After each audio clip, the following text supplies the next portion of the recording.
Senator Monday Okpebholo has officially assumed office as the 5th democratically elected governor of Edo State, located in Nigeria's South-South region. He was inaugurated alongside his deputy Dennis Idahosa by the Chief Judge of the state, Justice Daniel Okungbowa, in a ceremony held at the Samuel Okpebholo Stadium in Benin. News Central's Austin Asue covered the entire event, where President Bola Tinubu also used the occasion to call for national unity. Let's take a look at the report. All is not set for the inauguration ceremony of the governor-elect and deputy of Edo State here at Samuel Okpebholo Stadium of 20,000 seating capacity in Benin. Behind me and beside me, you can see the ongoing decoration and beautification of the venue for the event slated for Tuesday, 12th November 2024. Benin City, the capital of Edo State, has a new look as billboards featuring President Bola Tinubu and other APC stalwarts welcome visitors to the historic city along major roads.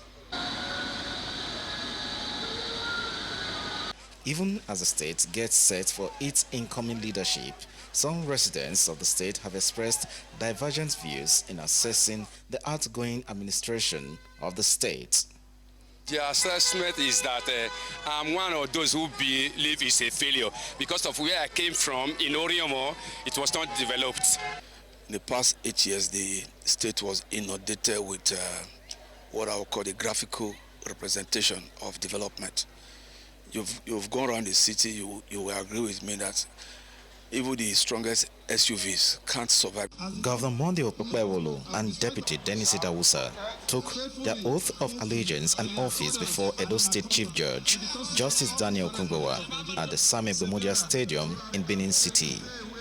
They pledged to uphold the Constitution, work within its boundaries, and prioritize the well-being of Edo citizens. Supporters cheered throughout the oath-taking ceremony, marking the beginning of a new administration. Duly discharge of my duties as governor. And that I will devote myself. To the service and well-being. Of the people of Nigeria. So help me God. Following this, the governor expected a guard of honor provided by the Nigeria Police Force, decked in ceremonial attire, symbolizing authority and leadership.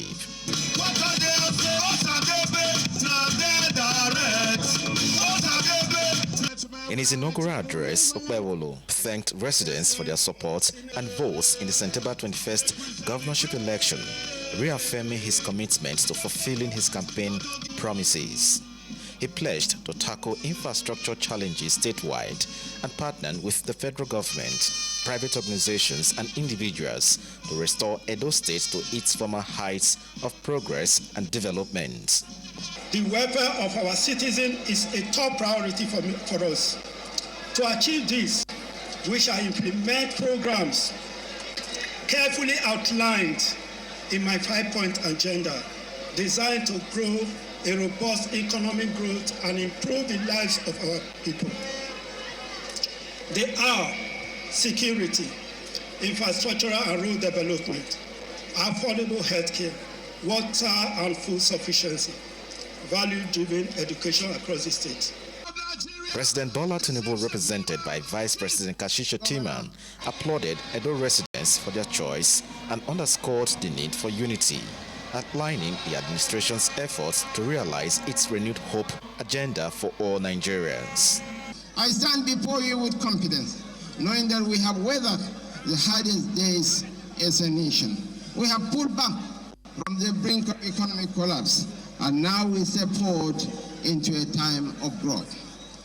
Meanwhile, Edo residents shared their expectations for the new administration led by Governor Okpebholo.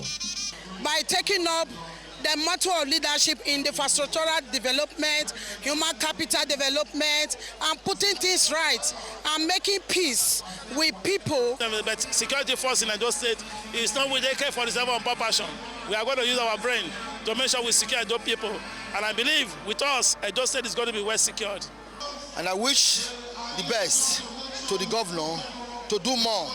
And he should not segregate and not compromise. With the inauguration over, the issue of governors will remain a puzzle for the governor and his deputy to solve in the days ahead. In Benin, for News Central, I'm Austin Asue.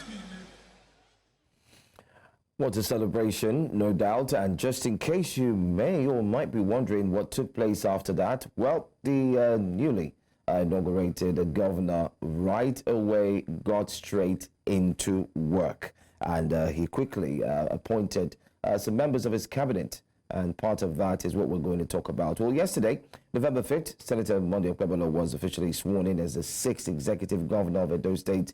And Dennis Idahosa was sworn in as deputy governor in a ceremony that you just saw that held at the government house in Benin City. The chief judge of Edo, Justice Daniel Iyobosa Okungbowa, conducted the swearing in.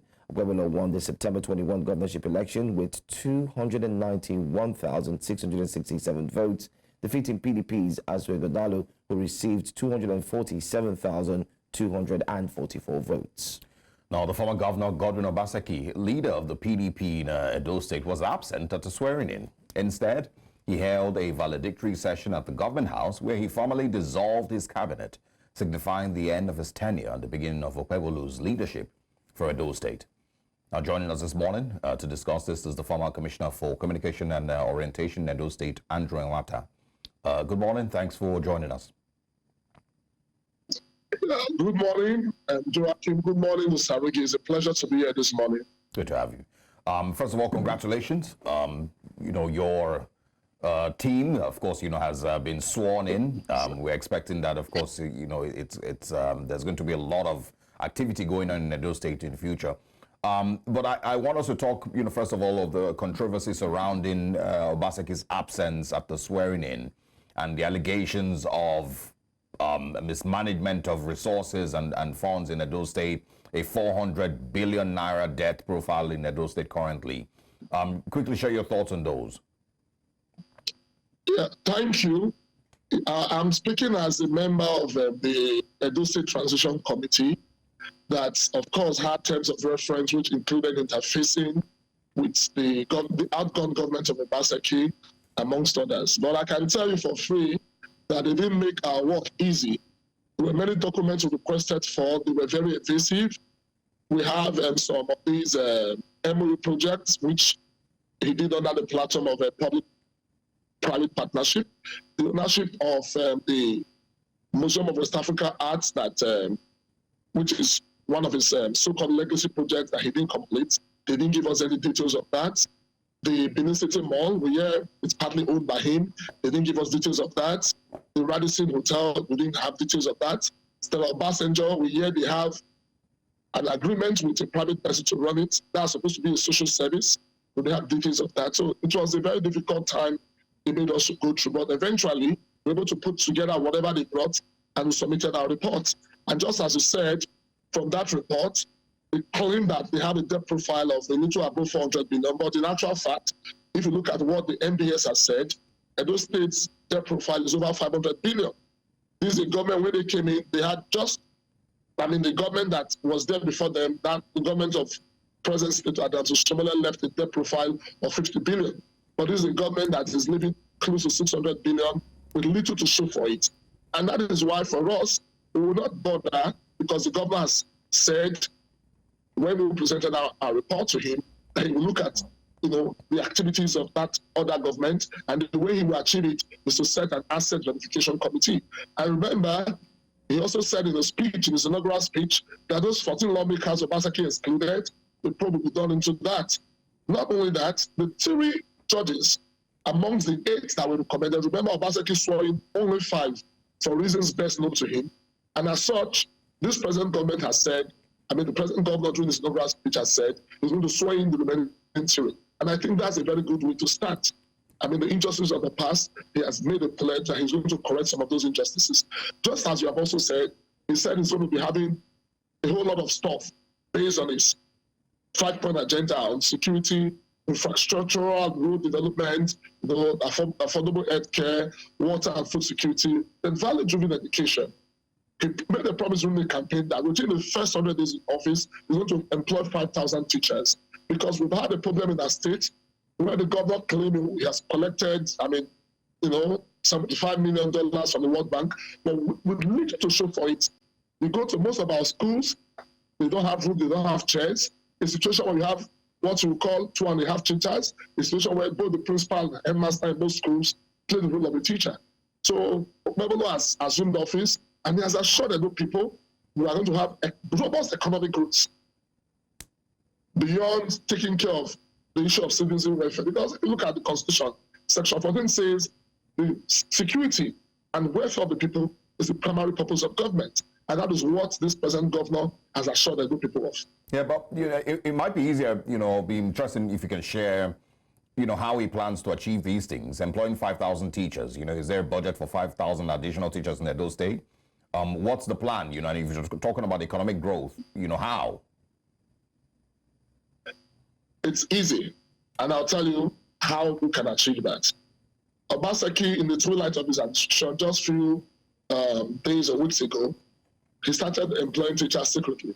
Of course, that process will be reviewed. You have the Edo State teachers, there are over 3,500 of them who have been trained in the past 1 year. This present government will not allow them to remain casualized, but will not bring them into the teaching service, giving them full-time employment. So it's a promise he has made, and I know he can deliver on it. It's simple. We have enough resources. The plan of this present administration is to increase the IGR of the state, because our total dependence on FAC moving forward will not be sustainable, because oil is not something we can depend on. It's fugacious. It's not something that will last forever. So he has a clear economic blueprint. And as I mentioned, that's what I'm hoping that we can. That's what I'm hoping that we can, hear from you. I know you're not the governor, but I'm guessing that you should have an idea. What we're asking is how. It's easy to talk about human capital development and increasing IGR. And I think we've had states where such has happened before. So it's simple, right? Not this piecemeal approach of Obaseki picking. No. What I'm asking is how. Close to 3,000 SSs he has, trying to bring them into the service. But this man is saying he's going to start the process of recruitment. He has made that statement. It's possible. It has happened before, so it's not going to be the first time thing. The problem of security, you even overheard that person, your correspondent interviewed. We have a problem with cultism, right? The outgone government, many of them were members of these cult groups. So whatever happened in the political space at times plays out in society. There are some areas like Upper Sagoma where we have all these bad boys. We are going to clean out some of these miscreants. You see most of them on the streets. The issue of employment, the governor said is going to create jobs. Even those teachers that will be engaged, they have families. It's going to establish industries. For instance, you talk of robust economic growth. The breweries, for the past 10 to 15 years, have been in comatose. He has assured the people it's going to revive the breweries.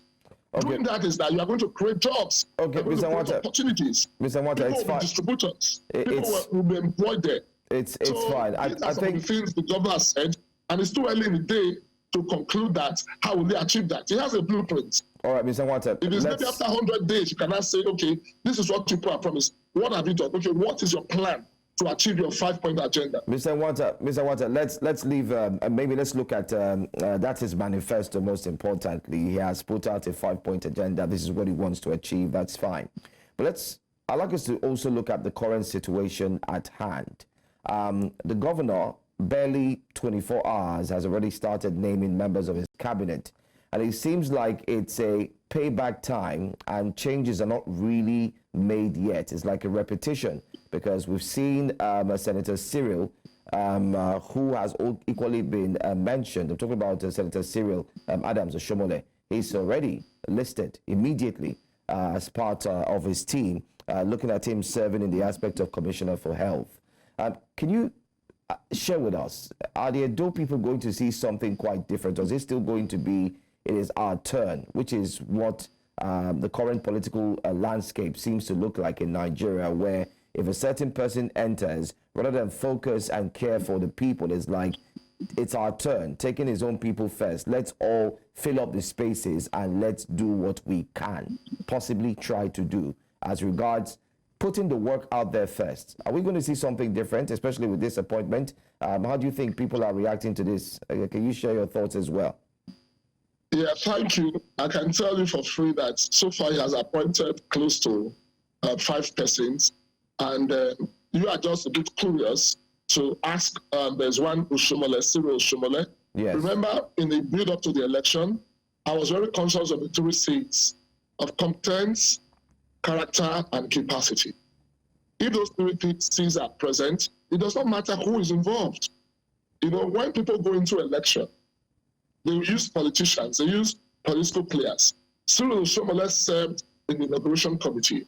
He has served in many capacities. He's a medical doctor, he has his medical practice. He's going to serve as commissioner for health. And I love the idea of attaching portfolios. And I think it's something we should commend. So it does not matter really, you know, the person's father, who the person's father is. Senator Ushomole has contributed meaningfully to the development of our states. He has recommended people in the past to top public, you know, positions. And remember, this is one governor that has helped us to produce the leadership of our state in the past 16 years back to back. No, I wouldn't say 16 years, in the past 8 years back to back. Remember in 2016, he was the one who mentored Obaseki to the governor. And thankfully, the person taking over from Obaseki, he played some role in his emergence. So if he's competent, if he has good character, if he has the capacity, why not? How about the secretary to the government? Yeah. That man has worked in the National Assembly for a very long time. He has a master's in law. He has a track record, right? He's a fairly unknown name. How about the chief press secretary? I heard that name for the first time when it was announced. There were many people around, you know, the governor-elect, but he chose to appoint a thoroughbred professional. Obaseki did not use CPS for the past 8 years. The only one he used did not survive 6 months. So I think this is a very good start. All right, Mr. Emwanta. Samson Osagie, who was in the House of Reps, who has been nominated as Attorney General. I think this present governor has set a model which others will follow. Well, it's too early. It's too early in time for us to well, while we would applaud the speed in which he's assembling his cabinet, I think it's too early in time for us to quickly start applauding. Let's just wait for the working to be shown. But in your first comment in response to the question that was asked, you did mention the cases of cultism, and you said even those who were in the past government were part of the cultists. I think that's a very strong statement you made there, and I would really like for you to clarify that. You know, because, I mean, the views you've made is your views, but it's on our platform. We want to be sure that you can clarify that. Are you sure that it's the past government that were part of the so-called, you know, cultism issues that Edo State is having? And need I say, during the election, we also saw some persons who have been fingered to be part of this supporting the current governor and doing all they can. So what makes you different? My questions are 2 in 1. I'd like you to clarify first and then also answer if the people we saw were supporting you who have also been fingered in being part of this as well.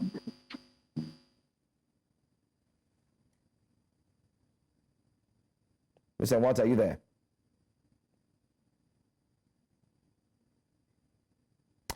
Mr. Emwanta, I don't know if you heard my question. I'm saying in your... I think I heard it in parts. I heard your question in parts. First you of all, said I made a very strong statement about the past previous government. Yes. The fact that some of them I mean, it's a known fact. I don't want to start mentioning names. I'm a lawyer. But if you push me, I can mention their names because I can justify it. Okay, I'm pushing you now. So I'm pushing you. Go ahead, because it's a strong statement. I mean, this is. I mean, we're known to stand for neutrality, and most importantly, if you must make such statements, you must be able to ascertain and prove. We know that his chief of staff, right, had friends that belong to certain groups, right? His name is Okungbowa. I want him to challenge me, and I'll provide facts. I'm not talking out because I served in that government, and I know the number of talks they used to bring into government house. Some of us, we believe that we must end this problem.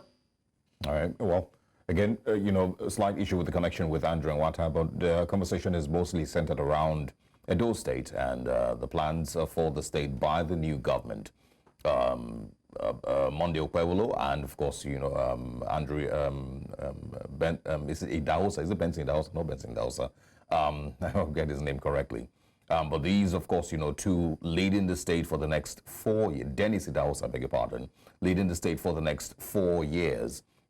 What are the people of Edo State meant to, or rather going to expect from these two people in the next 4 years? The claims of human capital development and human development index and, increased IGR and education.